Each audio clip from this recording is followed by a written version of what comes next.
The Reintroduction of the Mexican Gray Wolf, a video essay by Brandon Higgins. The gray wolf is the largest species in the canine family, with the Mexican gray wolf being the smallest subspecies, being genetically unique and living in the American Southwest. They are around 4 to 5 feet long and weigh 60 to 80 pounds. They have large heads with thick muzzles, bushy tails, long legs, and oversized paws. The Mexican gray wolf is a habitat generalist and can be found in a number of different ecosystems, ranging from central Mexico all the way up to Arizona, Mexico, and parts of Texas. Like other gray wolf subspecies, the Mexican gray wolf feeds primarily on deer, birds, rabbits, and other small mammals. In 1976, the Mexican gray wolf was placed on the critically endangered species list, where it still remains today. Starting in 1915, the Mexican gray wolf was hunted, poisoned, and trapped, up until the early 1980s, where the last remaining few were captured for breeding. The wild population had been totally eradicated, and for all intents and purposes, the Mexican gray wolf was extinct. As the U.S. population expanded and the demand for livestock increased, natural ecosystems were cleared to make room for cities and farms. The decrease in natural habitat led to a decrease in the natural prey for the wolves. The wolves then turned to livestock for a source of food. In an effort to protect livestock and ease angry ranchers as well as citizens who were afraid of wolves attacking humans, the U.S. government started to pay bounties for hunters who killed Mexican gray wolves. Hunters would kill the wolves in several ways, the most straightforward being with guns, hunting the wolves like any other game. Other tactics included foothold traps where the wolf would get their foot stuck in the trap until the hunters came back to finish off the wolf.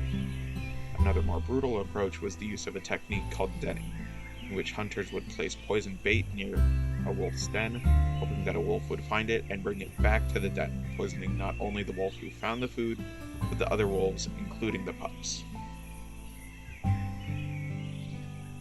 The reintroduction of the Mexican gray wolf started in 1998 when the first captive-bred wolf was released into the wild.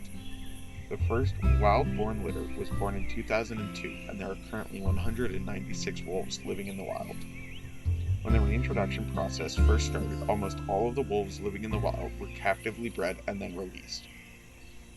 Now the amount of wolves being released into the wild is little to none, with all new wolves being born in the wild. The main recovery area for the Mexican gray wolf is located in eastern Arizona and western New Mexico, but the area is increasing every year as the wolf population increases. There is much debate over the reintroduction, and many people are actively against bringing back the Mexican gray wolf. Many of the arguments against the wolves are not only unsupported, but also have been proven wrong. The first argument is the same as the argument of getting rid of the wolves in the first place. Ranchers are claiming that wolves are killing their livestock and it is costing them money. There has been research done on claims of livestock loss caused by wolves, and upon review of the 88% of livestock predation incidences in New Mexico and Arizona that were attributed to wolves, and 93% of those being ruled as confirmed wolf-related incidences, it has been uncovered that there is a lot of doubt on the authenticity and accuracy of those rulings. Further investigation shows that the method of determining the cause of death of livestock is inaccurate due to large margins of error. Other sketchy practices were uncovered, such as counting pregnant cows' deaths twice, grouping dead calves together regardless of evidence suggesting they all died at separate times, and determining the cause of death of livestock after the hide had already been soaked and stretched. Although wolf attacks on livestock are rare, efforts can be made to protect livestock and reduce the chances of attacks.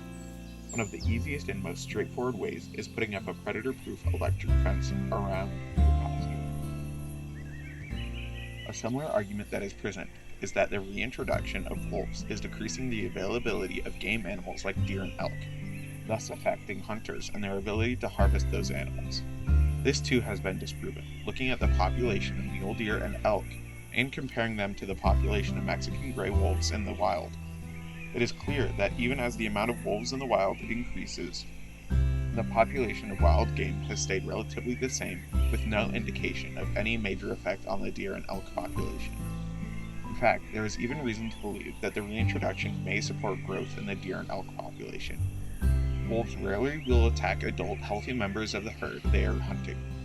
Wolves tend to go after the weak and sick members of the herd. In return, deer and elk population are overall better and promote healthy growth within their respective communities. Arguments against the reintroduction of the Mexican gray wolf are largely unfounded. The reintroduction promotes biodiversity, healthier wild game populations, and is taking one step in the right direction of healing the scars humankind has left on the earth.